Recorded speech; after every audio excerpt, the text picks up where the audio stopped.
kita 60%, pejabat kita kaya, masyarakat kita menderita selamanya. Paham? Apa akibatnya untuk negara kita sendiri jika pemerintah berani menghentikan ekspor CPO? Dampak di dalam negeri juga akan brutal. Selat Hormuz ditutup, sistem global otomatis terganggu. CPO itu cuma komoditas ekspor yang dipakai untuk makanan, kosmetik, biofuel itu pun juga cuma opsional. Kita tutup CPO, kiamat dunia. Kiamat apaan? Hai, Assalamualaikum. Apa khabar korang hari ini? Semoga korang baik-baik je. Bangga tapi tak bertepat. Bayangkan, negara paling besar menghasilkan minyak CPO, dunia mempunyai fikiran untuk hentikan ekspor. Inilah yang ada dalam fikiran Menteri Pertanian Indonesia, Andi Amran Sulaiman, dalam satu ucapannya baru-baru ini. Aneh sangat pernyataan ini. Boleh je Indonesia ekspor dan hasilkan income besar hasil ekspor CPO. Tapi boleh pula terfikir dan bangga keluarkan kenyataan kesan terhadap dunia jika Indonesia stop ekspor. Kalau lihat dari ucapan menteri ini, pernyataan ini keluar gara-gara Iran masih menutup Selat Hormuz dan 2 tanker mereka masih tersekat. Di video kali ini, kita akan melihat respon warga Indonesia setelah mendengar ucapan Andi Amran. Sebelum tu korang boleh support tukang react dengan cara tekan butang subscribe, tekan loceng, dan jangan lupa komen yang baik-baik. Tanpa buang masa, mari kita sama-sama saksikan. Let's go! Halo guys, sekarang waktunya kita simak pidato dari Menteri Pertanian kita. Tahu nggak, Iran menutup Selat Hormuz, kita bisa tutup lebih besar CPO. Tahu CPO? Yang sawit, kita yang menguasai pasar dunia. Kalau Iran, dia hanya kuasai 20% yang lewat minyak dunia. Kita lewat di kita Indonesia 60% minyak CPO. Kalau kita hilirisasi tutup, jadikan margarin, itu kiamat itu dunia. Ini kita kuasai dengan Malaysia 80%. Tapi kita 58%, sekarang 60% lebih. Nah 60% ini kalau kita olah menjadi minyak kelapa, kalau kita olah menjadi margarin, kita olah menjadi skincare, nggak perlu ke Korea Selatan. Ya, ini tentang CPO dan minyak bumi. Jadi Pak Menteri membandingkan Iran dan Indonesia. Iran punya 20% minyak bumi dunia, menguasai minyak bumi dunia 20%. Sementara kita punya yang jauh lebih dahsyat katanya. Kita punya 60% CPO. Bayangkan kalau kita memblokade ini, nggak mengekspor ini, dunia bakal gelagapan lah, bakal kiamat lah, bakal berhenti katanya. Nggak ada tuh skincare, nggak ada margarin, gitu-gitulah. Emang bener kayak gitu Pak? Karena begini ya, saya aneh aja sih kok menteri bisa bicara kayak gini ya. Ini kan sangat anomali. Gini loh, CPO itu kan barang setengah jadi ya. Kita banyak produksi karena kita banyak banget lahan sawit. Nah, kalau kita nggak memblokade, nggak mengekspor ini, yang terjadi apa? Ya pasti oversupply, harga turun, jatuh. Yang rugi siapa? Petani. Emang udah siap dimaki-maki petani, sudah siap nih dimaki-maki para konglomerat sawit gitu. Nah kalau memang mau stop ekspor, dulu kan pernah tuh kita nggak ekspor CPO. Yang terjadi apa? Harga sampai Rp500 di petani. Mau seperti ini lagi. Jadi kalau kita mau stop ekspor, ya jangan ngomong dulu, buat dulu pabrik-pabrik pengolahan lanjutannya. Gitu. Harusnya sih kayak gitu. Lagi pula ya, kalau menurut saya ya, beda sekali CPO dan minyak bumi ya. Ini kan CPO ini kan industri, bahan industri ya. Kalau nggak diekspor, ya oversupply, ya barangnya rusak, harga jatuh. Tapi kalau minyak bumi, ya nggak disedot ya nggak masalah, ya tetap ada di situ. Gitu. Lagi pula kalau kita lihat perbandingan harga lah ya, di Iran ini kan dia menguasai 20% minyak bumi, tapi harga BBM-nya 300 sampai 600 rupiah per liter, rata-rata 500 rupiah per liter. Lah kita menguasai 60% CPO, tapi minyak goreng kita di atas 20.000 harganya. Harusnya kan kalau ikut perbandingan dari Iran, harusnya harganya 200 rupiah bahkan itu minyak goreng kita, tapi malah 20.000. Kenapa bisa begitu? Nah, ya jadi kalau menurut saya Ya mungkin karena kemarin waktunya pokoknya ada, ya mungkin sekarang waktunya pokoknya ngomong. Salam. Tahu nggak, Iran menutup Selat Hormuz, kita bisa tutup lebih besar CPO. Tahu CPO? Yang sawit, kita yang menguasai pasar dunia. Kalau Iran, dia hanya kuasai 20% yang lewat minyak dunia. Kita lewat di kita Indonesia 60% minyak CPO. Kalau kita hilirisasi tutup, jadikan margarin, itu kiamat itu dunia. Mereka hanya 20%. Negara mereka kaya, rakyat mereka makmur. Kita 60%. Pejabat kita kaya, masyarakat kita menderita selamanya. Paham? Indonesia ini disebut sebagai Raja Sawit Dunia. Produksi kita nomor 1. Luas kebun kita juga paling besar di dunia. Bahkan ekspor CPO juga paling banyak. Tapi anehnya, harga TBS petani di Indonesia malah kalah jauh dari Malaysia. Lah kok bisa? Bukannya raja harusnya yang bisa mengatur harga. Lalu secara data, Indonesia menguasai lebih dari 55% produksi CPO global. Sementara Malaysia hanya sekitar 25% saja. Tapi harga CPO dunia ditentukan bukan dari Sumatera, Kalimantan, ataupun Papua, melainkan di Bursa Rotterdam dan juga di Bursa Malaysia. Jadi, meski sawitnya dari sini, harga tetap ikut patokan di luar negeri sana. Dan kenapa bisa begitu? Karena struktur pasar sawit di dunia tidak ditentukan oleh berapa banyaknya produksi, tapi oleh mekanisme perdagangan dan juga rantai nilai. Indonesia memang produsen terbesar, tapi kita belum bisa menguasai refining margin, shipping, dan juga price discovery. Ibaratnya, kita nanam dan panen, tapi yang menentukan harga itu adalah yang punya meja trading. Lalu apa akibatnya? Harga TBS petani kita sering menjadi korban domino, tentunya dari fluktuasi global. Padahal biaya produksi di lapangan terus naik, seperti contohnya harga pupuk, harga solar, dan juga upah rata-rata. Dan sementara Malaysia bisa lebih stabil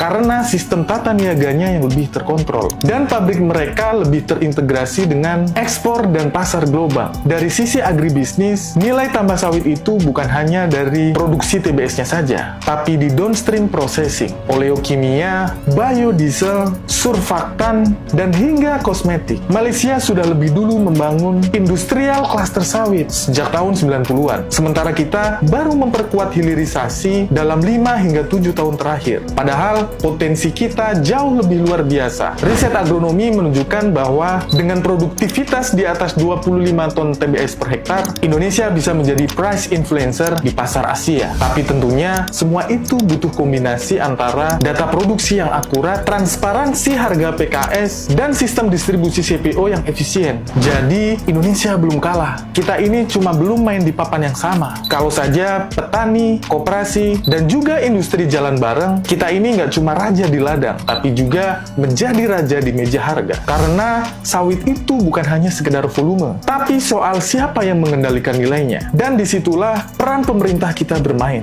Tepat banget. Indonesia adalah produsen CPO nomor 1 di dunia. Sepakat banget soal ini. Negara kita menguasai hampir 60% pasar global di tengah ketegangan dunia.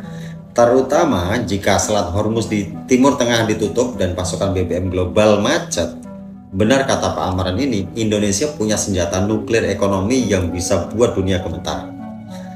Tapi ironisnya punya kebun sawit terluas di muka bumi, tapi harga minyak gorengnya serasa barang yang diimpor dari planet Pluto. Kita skip pembahasan ini, kita bukan membahas ini. Lanjut. Dunia butuh minyak nabati. Industri mereka bisa berhenti ngebul kalau Indonesia stop kirim CPO. Kita punya daya tawar yang bisa bikin negara-negara adidaya kelabakan dan nurut sama kemauan kita. Jika Selat Hormuz ditutup dan pemerintah Indonesia berani bilang stop ekspor CPO total, apa yang akan terjadi? Dunia akan panik, harga minyak nabati global akan meroket, tak terkendali, inflasi pangan di negara-negara maju akan melambung tinggi, Indonesia bisa mendikte syarat perdagangan dunia. Tapi jangan senang dulu, teorinya memang begitu, masih ada tapinya, banyak. Apa akibatnya untuk negara kita, sendiri, jika pemerintah berani menghentikan ekspor CPO? Dampak di dalam negeri juga akan brutal. Jika negara kita nggak siap, tangki-tangki timbun di pabrik PKS akan penuh dalam hitungan minggu. Kalau penuh PKS berhenti beli TBS, siapa yang hancur duluan? Petani sawit, rakyat. Buah mereka nggak laku, harga jatuh total, dan ekonomi di daerah berbasis sawit seketika lumpuh total. Siapkah kita untuk hal ini? Kenapa bisa begitu? Karena realitanya konsumsi dalam negeri kita, pangan dan industri, baru bisa menyerap sekitar 30-40% produksi nasional. Sisanya lebih dari 60% wajib kita ekspor. Satu-satunya solusi agar kita bisa mandiri total dan bisa menutup ekspor tanpa membunuh petani adalah dengan hilirisasi energi nasional. Kita harus mengubah CPO itu menjadi biosolar B100 untuk menggantikan BBM impor yang lewat Selat Hormuz itu. Masalahnya negara kita sudah siap atau belum? Secara infrastruktur kilang, Indonesia saat ini belum mampu menyerap 100% CPO itu untuk dijadikan bahan bakar sendiri. Negara kita membuat biosolar baru berhasil sampai di level B35 sampai B40. Pabrik pengolahan energi mandiri kita belum cukup mampu untuk menampung banjir CPO jika ekspor ditutup. Pertanyaannya adalah, pemerintah tahu negara kita punya senjata pamungkas yang punya nilai tawar yang bisa mengendalikan ekonomi dunia. Kenapa pemerintah tidak mulai berpikir dan bertindak serius dari hari ini sekarang untuk membangun pengolahan hilir energi sawit mandiri? Kita dengerin menterinya Prabowo lagi nyawit sampai ngumpruk. Tahu nggak, Iran menutup Selat Hormuz, kita bisa tutup lebih besar CPO. Tahu CPO? Yang sawit, kita yang menguasai pasar dunia. Kalau Iran, dia hanya kuasai 20%. Yang lewat minyak. Kita lewat di kita Indonesia, 60% minyak CPO. Kalau kita hilirisasi tutup, jadikan margarin, itu kiamat itu dunia. Selat Hormuz itu jalur distribusi minyak dunia. Sekitar 20% minyak dunia itu lewat Selat Hormuz. Minyak itu kebutuhan energi dasar, transportasi, industri. Selat Hormuz ditutup, sistem global otomatis terganggu. CPO itu cuma komoditas ekspor yang dipakai untuk makanan, kosmetik. Biofuel itu pun juga cuma opsional. CPO bisa disubstitusi, ada sunflower oil, soybean oil, dan minyak nabati lainnya. Jadi menutup ekspor minyak sawit itu sama dengan bunuh diri. Bukan kiamat dunia, itu bunuh diri, goblok. Menteri Pertanian kita itu memang kurang ajar, menyepelekan dunia. Dia bilang Selat Hormuz boleh ditutup, kita tutup CPO, kiamat dunia. Kiamat apaan? Negara luar itu sudah punya alternatif minyak goreng selain sawit. Justru Indonesia yang kiamat, hutannya habis, dibabat pemerintahnya sendiri. Ya, coba kalian perhatikan pernyataan yang disampaikan oleh Menteri Amran berikut ini. Tahu nggak, Iran menutup Selat Hormuz, kita bisa tutup lebih besar CPO. Tahu CPO? Yang sawit, kita yang menguasai pasar dunia. Kalau Iran, dia hanya kuasai 20%. Yang lewat minyak dunia. Kita lewat di kita Indonesia, 60% minyak CPO. Ya, jadi Menteri Amran menegaskan posisi strategis kelapa sawit yang dimiliki Indonesia di mata dunia. Namun membandingkannya dengan penutupan Selat Hormuz di Iran yang menjadi jalur minyak dunia, menurut saya itu kurang tepat. Perbandingannya itu tidak apple to apple. Harus diakui bahwa Indonesia memang dominan soal kelapa sawit. Tapi menghentikan ekspor juga berisiko pada petani, devisa negara, dan juga stabilitas dalam negeri. Itu yang harus dicatat. Secara retorika, memang apa yang disampaikan oleh Menteri Amran ini terlihat heroik dan sangat-sangat kuat. Tapi realitasnya lebih kompleks dan sangat-sangat berbahaya, sangat-sangat berisiko. Saya khawatir ya, sebentar lagi beliau akan mengklarifikasi statementnya ini. Jadi begitulah bukti penyataan dari Menteri Pertanian Indonesia Pak Andi Amran dan respon warga Indonesia dalam menanggapinya. Jadi, inti sebenar ucapan Menteri Pertanian Indonesia Andi Amran Sulaiman ialah Indonesia bukan sekadar pengeluar minyak CPO biasa. Sebaliknya merupakan pemain utama yang mempunyai daya tawar besar dalam ekonomi dunia, di samping memberi isyarat bahwa komoditi seperti CPO boleh dijadikan sebagai alat strategi ekonomi dan bukan sekadar bahan dagangan biasa. Dan secara keseluruhannya, beliau cuba mengangkat kedudukan Indonesia daripada hanya sebuah negara pengeluar kepada negara yang mampu mempengaruhi sistem global dari segi harga, bekalan, serta kestabilan pasaran. Akan tetapi, andaikan satu masa Indonesia nekat menghentikan ekspor minyak CPO ke luar negara, kesan buruk utama akan lebih dirasai dalam negara sendiri. Apabila lebihan bekalan menyebabkan harga sawit tempatan jatuh dan menjejaskan pendapatan pekebun serta operasi kilang, di samping negara kehilangan sumber pendapatan ekspor bernilai tinggi yang penting kepada ekonomi, berisiko mencetuskan aktiviti penyeludupan akibat perbezaan harga, serta melemahkan kepercayaan rakan dagang antarabangsa yang akhirnya boleh menyebabkan mereka beralih kepada pembekal lain dan memberi kesan jangka panjang kepada industri sawit Indonesia. Jadi sebaiknya menteri ini baik lupakan tentang niat hentikan mengekspor minyak CPO kerana kesannya terhadap Indonesia sendiri jauh lebih dahsyat dari negara-negara lain yang mempunyai banyak solusi menukar CPO ke alternatif yang lain. Jadi mungkin itu saja untuk video kali ini. Semoga bermanfaat untuk kita semua. Kita jumpa lagi di next video. Assalamualaikum, bye-bye.